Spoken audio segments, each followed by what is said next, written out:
Welcome back to another episode of the Startup Therapy Podcast. This is Ryan Rutan, joined as always by my friend, the founder and CEO of startups.com, Wil Schroter. Wil, they say that pets grow to resemble their owners.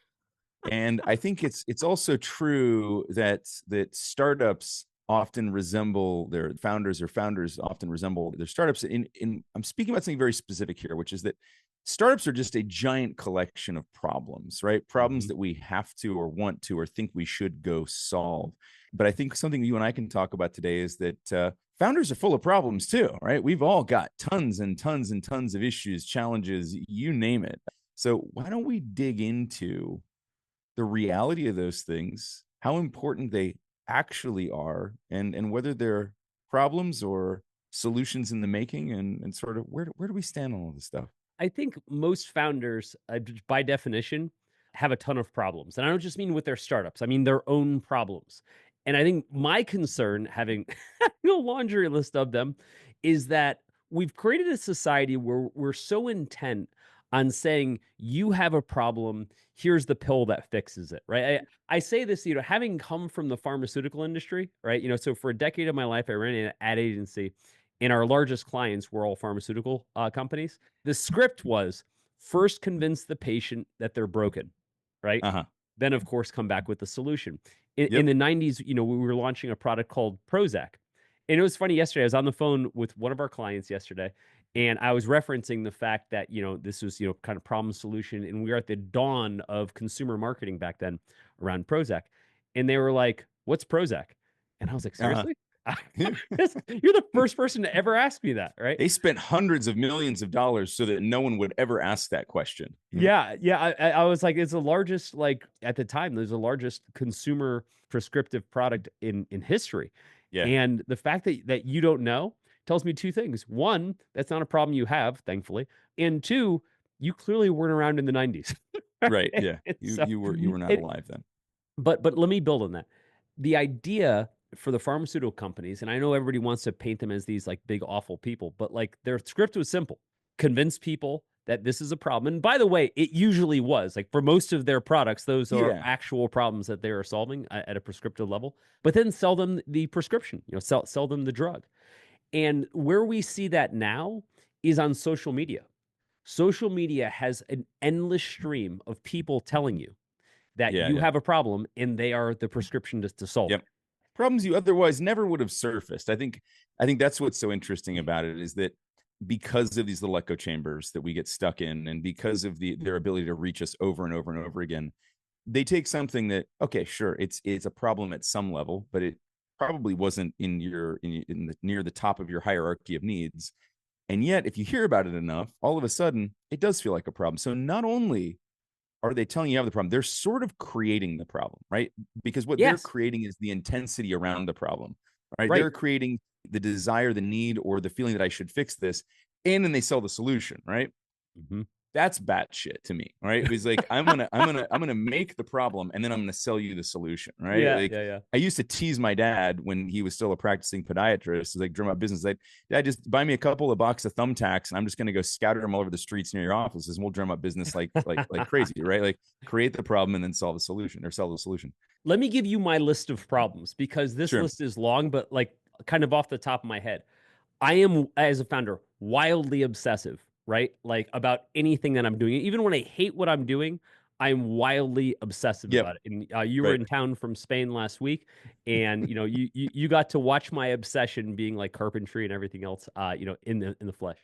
I didn't do anything to dial it down. You did not. No, thank to dial it up. Exactly. Like, more sawdust. That's what we need. More sawdust. More sawdust. I used to look at my obsessiveness as a negative, right? And so I would look for all these self-help kind of things. Yep. I get too stuck on these things. Right, to fix it. I find that I am hell-bent on control, right? Now, again, I don't want to get like too deep with this, but that was like a facet of my childhood and not being able to have control, et cetera. Yeah. So I'm hell-bent on it. And I'm like, hey, you know where I should go if I have a control issue? Into startups, the one place where there is no control ever, and it only gets exponentially worse, right? So like something that would poke that. Well, to be fair, you do have control. You get to decide what to do, when to do, how to do it. We Mhm. don't have any control over the outcomes, right? So it does put you in a dangerous spot. But I can see the allure. I can see Right, the draw, because it's finally like, nobody's going to tell me what to do. I can run right. this thing into the ground however I want. I have another problem. Again, this is a long list, but I'm just going through random ones because Yeah, yeah. I want to set the stage for this. That I ignore success, no matter where I'm Sure, sure. successful, no matter Yep. where it is. I just as soon as someone says, "Hey, great job," I'm like, "Cool." That means I should stop What thinking next? about it Right. and go find a problem, right? But my failure is on an infinite loop, right? It's I don't know what it is. Analysis paralysis, baby. Just running those things over. What could I have done differently? What could I have differently? What could I have done differently? Endless loops. I mean, this is the soundtrack to most of my nights. Where do you see the same, like with you? Oh, I mean, so check, check, and check. Control was the big one for me. That was something that I did work on. So here's what's interesting. As we go through these lists of problems, I find that there are some of these things are actual problems, but I Right, think it depends on where. Right. So needing a high degree of control in my startup, not necessarily a bad thing. Right. I right, mean, yes, you can take it too far, just like anything, but having a need for a high degree of control in personal relationships or my life, not necessarily a good thing. right. So what I started trying to say was, instead of trying to fix these things, Yeah, I need to figure out like where they belong, because what turned out was, like, especially in the context of the startup, a lot of the things I was trying to fix because they were bugs turned out to just be features with really shitty PR, right? It was like I just needed to kind of rethink like when and where these things should survive. I think for me, out of the ones that you've listed, the ones that, and I think there's one you haven't hit on yet that you'll get to, because we both have a challenge around this, which is attention span, and just being able to stay focused. So it's interesting. While we can be completely obsessive about things, we can obsess about 400 or 500 different aspects of that thing at any given time. And I think that, again, sometimes that's great, sometimes it's not. But I think the one that has bothered me most, and that I thought I needed to fix the most, was overanalysis. All right. You know this about me. I will think and think and think and think. And sometimes it can cause me to delay action. However, when I go back in time and I look at some of those things, most of them have worked out pretty well. And most of them were a result of having analyzed things to a point where, had I just jumped in with the first or the second or even the third thought, it probably wouldn't have turned out as well. Now, there's a balance there, because if I never get off the lab bench, if I just keep thinking and never take action, nothing happens. But I think that was one of those where I fought hard to try to like just stop overthinking it, stop overthinking it. And then I realized at some point, it's like, well, I actually don't know where the overthinking line is. So carry on, son. Keep thinking. who convinced you it was a problem? See, this is where I'm interested. Like, I'm interested that there are these, we're called false prophets. These people that are like, Ryan, here's what's broken with you. You've got to fix this. And this again, I think for a lot of founders is like, oh no, I have this thing that I have to fix, and they end up fixing something that's actually their superpower. Did you see that? Yes, 100%. And I think it was again, people mostly trying to be helpful, I think, but it was cheap dime store advice. It was like, maybe you're overthinking this. And of course, maybe I was, but there wasn't ever any follow on when I was like, okay, so help me understand, like, how would you have approached this differently? Well, you really have all the context for that. I can't really, like, okay, cool. So you just said a thing, now guess what you've done? Instead of making me think about it less, now I'm overthinking whether I'm overthinking. But that came from a lot of places. So it came from people around me, people who are maybe involved in the same decisions, right? So let's say I'm sitting in a meeting with a startup team and we're like trying to figure out what to do. And I'm going through iteration after iteration after iteration. And sometimes that question would come up. Maybe we're overthinking this. Maybe we are. I don't know. That's my job. My job is to keep thinking. Other places where would be when I would come to somebody with like a personal pain and say, like, I'm really stuck on this thing and I just can't, and I just and I don't feel good. And they're saying, maybe you're overthinking it. And again, maybe, but I think that there were always other root causes that led to the overthinking that maybe were actually the problem. My entire life, I've been told by the outside world that everything that makes me me is a problem. Yeah. Think Yeah. about that for a second, Yeah. right? Uh-huh. Like, I've never, ever, ever been told in my life that what makes me is good. Okay, Good. now Yeah. Yeah. let me build on that. When people look at our outcomes, right, as Yeah. founders, if the outcomes are great, we are applauded for that. But no one ever says, yeah, but along the way, you were all fucked up, right? Like, which incidentally led to that outcome. So let's try to fix that. And I'm like, wait, hold on a sec. If you tried to fix all the things that were broken in me, I would have never gotten that outcome. Now, I want to be clear when I say this, right? There are things that are broken within you that are actually can be a force of good. And then there's things that are broken within you that actually probably need to be need some actual therapy, right? You should fix. In other words, if you have a raging temper and you want to belittle or hurt people, right? You should fix that, right? Yes. This isn't That's like worth fixing. correct, right? There are like legitimately bad behaviors that actually don't have cool outcomes that you should probably fix. And I'll Right. give you an example. If you have a raging temper and you become a professional boxer, and somebody could say, well, look, you took that raging temper and put it to a place of good. Sure, when you're in the ring, with the other 99.9% of your day, you have a raging temper, and that's a big freaking It's a problem problem. you should address, right? So, Probably even more so of a problem because you're a trained puncher. yeah, exactly. Exactly, right? So, I wanna make sure when we're saying this, we're not saying that every negative trait is actually a positive and you shouldn't address it. There are plenty of negative Yeah. traits that you absolutely should address. Yeah. Yeah. What we're really talking about is there are a lot of traits that aren't necessarily negative, but we're being told they're negative. I'll Yes. give you an example because you said we'd touch on this. I have massive ADHD. Okay. Yep. However, I grew up in the 80s when ADHD wasn't a thing yet. You were just Right. someone that couldn't pay attention. That was it. Right. Right. So Yep. my He lacks entire focus. childhood and academic career was punctuated by being reprimanded for my ADHD. Again, for not being able to pay attention. You know, Will sits in class and he's never paying attention. Will gets assigned tests and he never does it. Will gets assigned a book and he never reads it. And you and I were talking about this. Like, I actually cannot read a book. It's not that I don't want to, right? The irony is I can write one, right? But I cannot read one. When I read a single paragraph, it doesn't matter what it is, by the end of the first paragraph, my mind is already gone, right? Yeah. My Yeah. mind is already in 10 other places. In most cases, by the time I get to the bottom of a page, I cannot remember that I was reading a book or what was on the top of that page. Think about that for a Yeah. second. Yeah. As a student, as an academic, that is exactly what you are scored on your Right. ability to, to Your ability to do synthesize this. and Yep. regurgitate that information. And I actually kind of can't do it. I'm very bad at it. Yeah. However, no one ever stopped to say, "Well, where is your head at? What are you actually thinking about?" Did you stop paying attention because you already know all of this and you're egregiously bored? Or you're taking what you just read and processing 10 other threads. Synthesizing it into Right. something else. That was always my challenge. It was like, because to me, and this is where like somebody had to teach me what education was actually supposed to be doing, which didn't align well with what I wanted. I was like, I think you're going to teach me things that I'm going to then figure out how to use in new and exciting ways. So That's the minute I exactly it. learned something new, and again, that might have been in the first paragraph, I'm like, what can my brain turn this into that'll be useful? How is this a tool? How is this fun? How is this exciting? And then I missed the next three paragraphs. Right? Or did I? Well, right. So no one stopped at the time to say, "Where is Will's head?" Right? "Oh, he's not paying attention in class, so he's bad." Maybe. Like, why don't we ask him what is going on in his head? When I got out of academia and I was able to just operate on my own, everything changed because for the first time in my life, I was being rewarded for my head going in 10 different directions. Because Yes. it turns out those were ideas, those were actions, those were things that needed to get done, right? That most people were still stuck reading the material.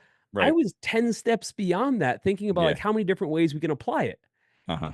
And so for the longest time, again, I'm just using this as a reference point. I kept trying to fix myself. I kept trying to fix my attention span. I kept trying to fix my thought process. And it turned out that the very thing I was trying to fix was my greatest asset, Right. which is bananas, right? It is. Right? It is. Like, and I think of how many people are out there that are selling the dream, selling the pill, right? Pretty much every social media influencer. They're trying to sell why you got to be in the cold plunge pool, otherwise you can't get started in the morning. Yeah. Maybe, right? I'm not saying the cold plunge pool is bad, right? I understand Yeah. the health benefits, right? I love a cold plunge. However, I know that I use 99.9% of my mornings have started without them. And most of the world does exactly the same and seems to get on just fine. Every successful thing I've ever done specifically didn't start with a cold plunge, right? And again, I'm Yeah, picking on the cold plunge, not because it's a bad thing, just because it's one of those things where it's like, I've got it's to out there. incorporate this. Yeah, I've got to use Tim Ferriss's tips. I need the one hack. I need the biohack. And I'm just like, you can, it's not necessarily bad, right? But there's this massive stream of false prophets right now, okay, that are telling you all of these things that you need to fix yourself. And I'm just raising my hand and I'm going, are you sure? are you sure about that? Well, they're sure They're sure. because but they are, and they have to be. I mean, that self-help economy needs you to be broken. Okay, so I just have to point this out. I know most of these people, like most of the people that you're probably following on a podcast or you're Yep, buying their products. I yep, know most of these people, and I've known yes, them for a very long time. Not going to name any names because that would be the yep, worst thing ever, right? The irony is most of them are the most fucked up people you'll ever meet, right? right. Like selling like the self-help and stuff like that. I know how their personal lives have gone, and they are Yeah, not good. it's not something you'd want to replicate. It Right? Well, it's is. that old adage, and I don't know how true it is because I've only interfaced with a few psychologists or psychiatrists, but they say, that the people that go into that field are the ones who need it the most. I respect anybody that just wants to help, and I don't necessarily know 100%. that there's like bad intent, but I just think the irony cannot be overlooked that the Right. people that seem to be at the highest orders of magnitude of how they're trying to convince you that you're broken tend to be the most broken people, which Yeah. which blows my mind. And I think over time, especially with social media and how I've seen everybody become, the prophet or the doctor or the messenger, I've been like, damn, dude, I knew you from before, and that nobody should be listening to you. Yeah. No credibility. How did you We got get an here? email to that effect last week. It was like somebody said something about something they saw on the site, and they're like, "But I actually know that personally, and it's not good." And I'm like, "Well, okay, that's Let's flip this. Instead of saying, okay, yes, there's a lot of people out there that are trying to tell me that I'm broken. Let's flip it and talk about why some of the things, Ryan, that you and I do that everybody's been trying to fix. And again, as it relates to other founders like us, should not be tampered down, right? yep, They should be harnessed. They should be exacerbated, right? For example, my obsessiveness, my freakish obsessiveness, right, can absolutely be pointed in the wrong direction. But it can also be pointed in a couple cool directions, yep, right? So if we rewind back, and again, you've been through this journey with me, so you can appreciate this. 5 years ago, I decided I want to build a house. Now, how many houses had I built up until then? Zero. zero. Yeah, right. I decided I want to become an architect. How many houses that architect? Zero, right? You name it, like every single thing that you want to do, right? But I have a freakish, obsessive personality. When I Hmm. decide that I want to do something, I just go full bulldog. So I decided that I wanted to learn 3D modeling and design a house from start to finish, right? So that's exactly what I did, right? I decided that I wanted control over every aspect of building this thing. So I decided I was going to learn how to become a general contractor and GC the entire thing, Yep. right? I decided I want to build cabinets. I decided, yeah, all these things, right? And I just decided my obsessive personality that I was going to go all in on that, learn everything I possibly could, and become competent in all of these different trades and skills and whatever. That is a weird trait to have, but when pointed in the right direction, Yeah. works pretty well. Something that's really funny about everything we talk about here is that none of it is new. Everything you're dealing with right now has been done 1,000 times before you, which means the answer already exists, you may just not know it, but that's okay. That's kind of what we're here to do. We talk about this stuff on the show, but we actually solve these problems all day long at groups.startups.com. So if any of this sounds familiar, stop guessing about what to do. Let us just give you the answers to the test and be done with it. I came to that realization at some point where it's like before I started to fix things, right? I would really try to see like, okay, I get where these things manifest negatively. Yeah. Right. I can see where that obsessive or overanalyzing something that maybe doesn't matter that much, right? Like going over a conversation that I had where I gave some perspective to a friend. It was like, oh, maybe I could have said this, or maybe I should have said this, or oh, what if I made him feel this way, right? Just obsessing endlessly Yeah. and reanalyzing and going over stuff. Maybe that isn't a good use of that. But when I do the same thing, when I'm poring over our, return on ad spend results, and I'm trying to, right? So there are definitely places. So what I've started to do is try to decide like, okay, given a particular trait that maybe could need a fix, right? Social media is telling me it needs to be fixed. This is a problem. The thing that you do is a problem. I always want to make sure that I understand where else, because they'll give you the use case where it's bad, of course, right? They'll come up with whatever the place where this manifests, right? The temper. You're not in the boxing ring. This is bad. Yeah, right. Right. In the boxing ring, great. I'm always trying to figure out, does the fix erase an edge that I have? Right, exactly. Because that's not therapy. That's sanding the edge off my sword. And I want to make sure that I'm not doing that. And so I'm always looking at it from that lens to say, like, okay, cool. I can fix this thing that's obviously a problem here. But if I fix it here, what am I breaking downstream? What else am I not going to be able to do because of this? And can I selectively fix, right? Can I pick and choose where this happens as opposed to kind of wholesale taking the advice? Let me ask you a question, because I'm curious where you stand on this. Now, I know neither of us are massive social media users. We're not always out there like everybody else is, but like, what advice would you give to somebody who's feeling pressured by all these self-help trends, but isn't sure what would work for them, or if they should even be doing this? How are you thinking about that? Here's what worked for me. I started to say to myself, my superpower slash deficiencies need a home. Okay. So stick with that. It turns out that my lack of attention span is really bad in very specific cases. Right. Sure. In other words, I don't do workshops, classrooms, anything that requires my undivided attention, because I do not have undivided attention. Right. So I absolutely keep myself out of those situations. However, how the hell was I going to keep myself out of the situation for the first 22 years of my life in school? Right. It's literally what I was being tasked with doing. Right. But hang on a second. So and I want to dig into how broken the education system is, but I just want to highlight how differently people learn. Yeah. Right. So to your point, you couldn't sit in a class, you couldn't read a book, you couldn't do anything.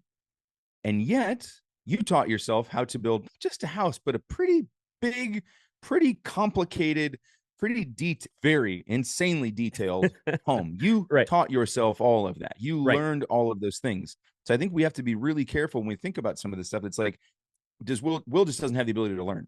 Bullshit. Will didn't have the ability to learn in that way, right? And so we have to be so careful about what we think of as like these things that may be short-term challenges, or just even the modality that we're facing that's keeping us from doing something, and saying, oh, I'm not capable of learning. Well, we know that's not true. You're insanely capable of learning. One of one of the fastest learners over the broadest number of topics that I've ever met in my entire life. Right. And yet if I was your third grade teacher, I would have just put a check mark that said, not this one. Yeah, no, well, that's exactly what happened. I graduated with a 1.2 GPA. Like, the teachers basically said, there's no hope for you. And can you graduate with a 1.2 GPA? In the state of Connecticut, you can. I can confirm. Amazing. I can confirm. But you can graduate last, by the way. You and I both have kids. We have great kids. And we can see that. We can see where, like, maybe our kids are struggling with one thing, but we start to see them excel at something else. And I've always been a big fan, this is as a parent, of saying, I'm not going to bring a better kid in the world by emphasizing what they do wrong. I'm going to bring a better kid by accelerating what they do well.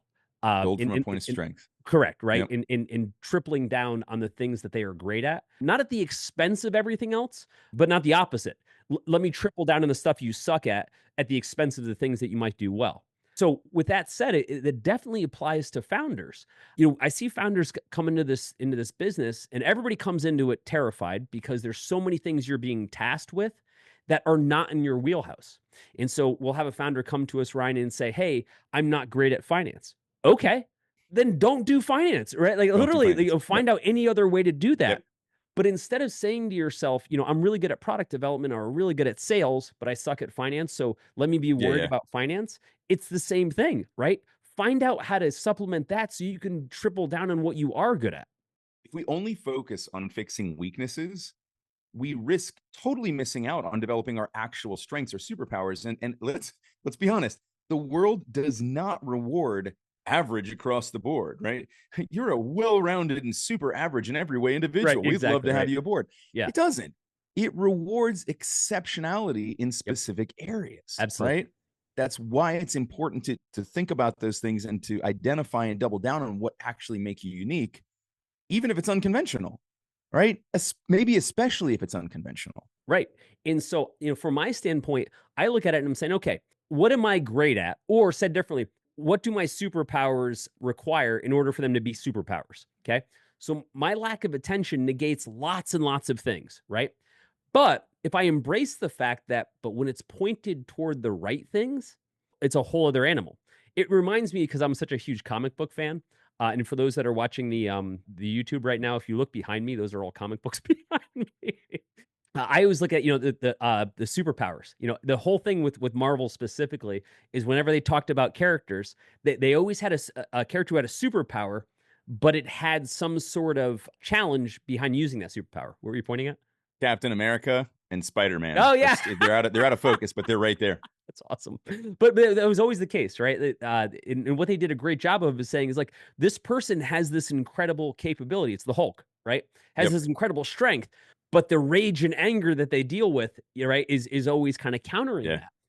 And when I think about our capabilities, our superpowers, so to speak, I think to myself, okay, maybe Ryan's overanalyzing things. So why don't we work on shit that needs overanalysis, right? Like you said, like Exactly. digging Right. into Yeah. marketing analytics and Yep. things that where that is a strength.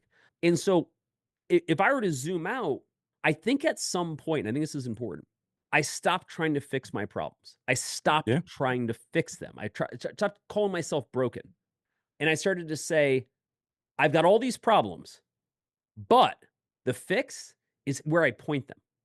The fix is where I triple down. And I think again, I'm going to go back to founders for a second. They're called on to do all of these things, many of which they're not qualified or interested in doing, and they put Yep. all of their focus on their deficiencies, especially when it comes time to becoming managers and things like that. They're like, "Here's what I suck at." Okay, yeah, you probably do, dude. But why don't we put you on the stuff that you're great at? If you're a great Yep. developer, if you are great at writing code, why the hell are we making you a manager? Yeah. That's like one of the oldest ones in the book, right? Yeah. I think it's interesting too, because you do have to be a little careful here. Going back to the build from the points of strength, because there are times where we just truly haven't discovered a strength. And maybe it even looked like a weakness in the beginning. So I want to be careful. But when we get into the context of a startup, one of the things I think is also very important to think through, go back to your example. The founder who's like, I suck at finance. Okay. We can look at that two ways. You suck at finance, but you're really good at product. So just focus on product. And that's probably the right move. Now, it might turn out that you're an absolute savant at finance. You just haven't been given enough of an exposure, right? Think about how many musicians get discovered late in life that didn't know they write, all that kind of stuff. However, building from a point of strength is almost always going to be a more reliable way to an outcome. The other thing I like to measure it against is, okay, even if it turns out you were a savant, you're just like top finance, is that going to help you do what you need to do now? Right? With being amazing at finance with an early stage startup, is that what's going to move the needle most? So I think oftentimes we get so caught up in like what I can or can't do, we stop thinking about them in the context and how valuable they are to the startup, right? If you're an early stage startup, I can tell you finance isn't going to be that important because there's not going to be that much of it, right? There's going to be no beans to count, right? There's going to be very little to plan. When I think about my anxiety, right, Mm. just my baked in anxiety, everybody's Yep. got some version of it. But again, when I analyze my own, We have pretty special versions of it, I would argue.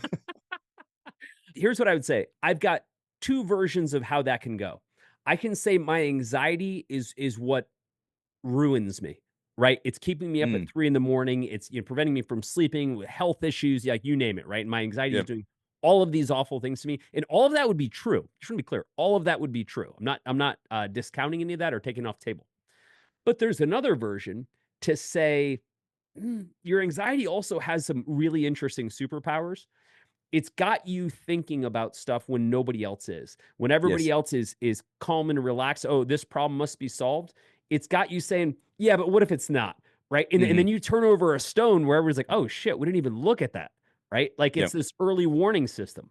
That's exactly how I look at it, man. For me, it's predictive analytics with a heartbeat, right? Yeah. Like That's a if great I'm point. laying down at night and I start having one of those thoughts where it's like my heart rate starts to go up a little bit, and I'm like, okay, this is probably something that's actually important, right? Now, does it mean I need to stay awake all night and worry about it? No.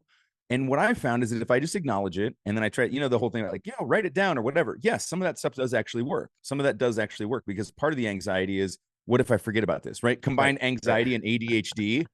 That's a neat recipe, right? Like, I'm worried about this thing, Yeah. and if I don't keep worrying about it, I'll forget to worry about it, and My then what the fuck obsession. will Yeah, happen, yeah, right? yeah, yeah. Yeah, Last night, I was having one of those anxious thoughts, right? And I was like, say exactly like you played it out, right? Where it's like, oh my God, I need to solve this problem right now. yeah. And I remember having this conversation with myself right before I fell asleep, the key being right before I fell asleep. And I said to myself, I've had this thought 10 million times. Not this one, but one like it. Some random anxious thought, right? I've been to this rodeo over and over and over again. The one commonality is in the history of history, the problem never got solved at this exact moment, right? Oh, Ever, ever, ever. can't. So You mean I while you're can laying in bed with your eyes closed, you haven't solved problems? I can choose to obsess over it, lose quite literally lose sleep over it, or I can file it for again the millionth time that there's absolutely nothing I can do about it right now meaningfully. Uh-huh. If I get sleep, I'll wake up in the morning and be ready to tackle it. And that's actually the only time I can tackle it, right? Like again, just because I'm Yep. worried about it doesn't mean I'm prepared to do something about it. And as I started to build those tools, I was like, listen, hey, anxiety, thanks for the heads up. I'll go hand that over to obsessive person in the morning. My other demon, right? But right now, good, you did your job, right? Right. You did your job. Right. Smoke alarm recognized. I loved the rodeo analogy. I immediately took it to bull riding. I was thinking, you know what? That's exactly it. Anxiety is a bull worth riding for 8 seconds. But once you've gone that far with it, Yeah, jump off, right? Get off the anxiety bull and get off then the and then anxiety you ball. know put it to use Right, with right, the right. obsessive guy in the morning. It's exactly it. So, and I think about it too, where like, my mind's always racing. And I always explain what that looks like is Yeah. if you could watch the television channel that is my head, it would be as if somebody just hit the channel button on the remote and just left it down, and just every single Ding thing ding ding ding just ding. kept Yeah. flipping Right. over and over. Oh, by the There's way, you've also got picture in picture turned on. yeah, So there's there's there's no way around that one. And for my entire lifetime, again, I've tried all these things to try to like, control it, if you will, and concentrate it, meditation and everything else, like just does not work. And what I learned over some period of time is it's not what I was supposed to be doing. Right? The question should be, how do I take all those thoughts like that rapid fire and capture them? Write them down, brainstorm. Now I use the hell out of ChatGPT. The ChatGPT yes. is the unwitting accomplice to all of these ideas. And ChatGPT is Yeah. I'm loading up context windows Yeah. single-handedly, simply just by brainstorming. But it turns Somewhere out, on their CDN is a server that just has your name on it. yeah, the Schroter Stargate. So that said, I found healthy outlets, right, Yeah. to point these things. And it turned out when I found these healthy outlets, things got real interesting. And a moment ago, you mentioned finance. You said, hey, maybe you're not good at finance. We'll go back to my 1.2 GPA. What dragged my GPA down the most, which I guess if you've got a GPA that low, it's literally everything, Yeah. but There's was a couple math. drags on that one. It Yeah. was math. I Interesting. never made it past freshman high school algebra, Huh. ever. I took it 7 times. I took it in all 4 grades in all 3 summer schools, and I never passed it. I then went to Math 050 in college and flunked out of that as well. So, needless to say, not super sweet at algebra, which would surprise a lot of folks to know that I've been a CFO for 25 years, right? Right. You'd start to Well, say, wait, most what? CFOs don't use a ton of algebra, it turns Well, out. right. But the leap is as soon as you put dollar signs in front of those numbers, I was, the Stephen Hawking of finance, right? I mean, not that I'm like the greatest finance person, but like I really understand finance. I really, really, really understand finance. And that has opened so many doors for me. Okay.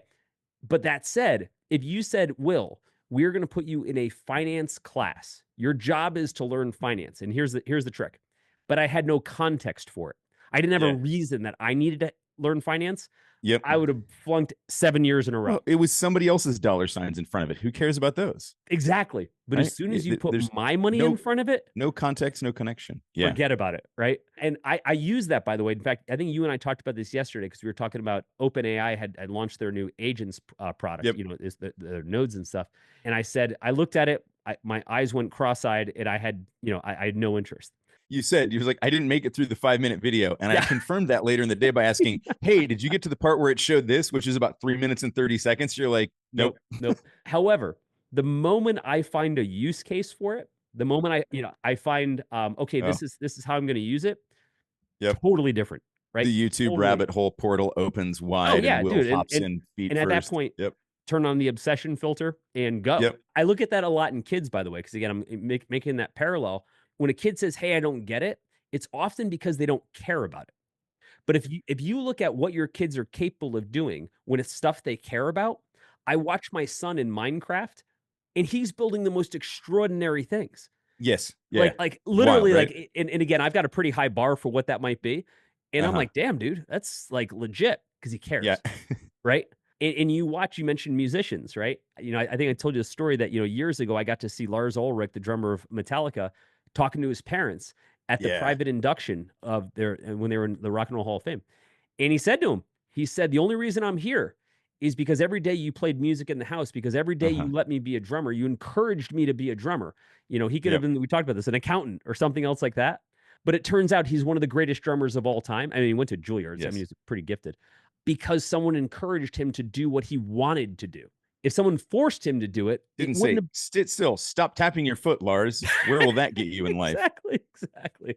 But I guess what I'm saying is when it's something that we're genuinely interested in, we take a different passion around it, right? And it changes things dramatically. Even if it's the same information, right? So we saw this a few weeks ago with my middle daughter, Aria, right? She's 10. And it's not that she doesn't like history or social studies, but it's not been her like favorite thing. You ask her about what she's learning about, she'll give you some basics. She went on a 1 hour tuk-tuk tour while we had some friends in town a few weeks ago. I wasn't on it, unfortunately, but they went on this little tour. She came back and she unloaded. I don't know how. She told me about Madrid history for about 3 hours. How she learned 3 hours of history in an hour trip, I have no idea. But she came back so excited about it. All these little anecdotes, all these details, exactly the kind of thing that you could learn from a book, but she didn't because she was bored to tears. Now, Right, when she's racing around town in a tuk-tuk, getting to see these places, touch things, right. see, smell, like all of a sudden, completely different experience. So even sometimes not the information, it's the modality, it's the context, and it's the reason behind whether I want to do this or not. Correct, correct. And so build on that. For founders who are like, "Oh, again, I'm not good at all these things." Yeah, because you don't care about them yet. Okay. Yeah, Once you care about them, and there's two versions of caring about them. There's one, I really need to get this done because it's important to my startup. That's actually not what I'm talking about. Like, it being important doesn't mean you care about it. There's a million things in my life that are important that I actually just don't give a shit about. Right. That, yes, I should care about them. I just don't. But once you actually you find a fascination around it, right? At some point, Ryan, you looked at like Google Analytics or another analytics package, and just something clicked in your head where you're like, I need to know everything I can possibly know. yeah, I need to know everything about this. Yep. And then it became course after course, video after video, book after whatever, anything I could find to consume. But because I had a goal in mind, there was somewhere I was trying to get. I didn't just wake up one morning. I was like, I wonder what analytics are. Absolutely.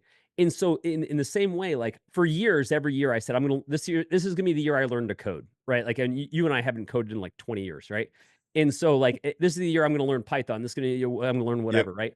And every year I get into a prompt and I'm like, oh, that's right. I have no reason for learning any of this, right? Yeah. Like yes, Yeah. it's like I know it's part of my job with regard to what we Yeah. do, but there's nothing that I want to code so badly that I Yep. want to learn it.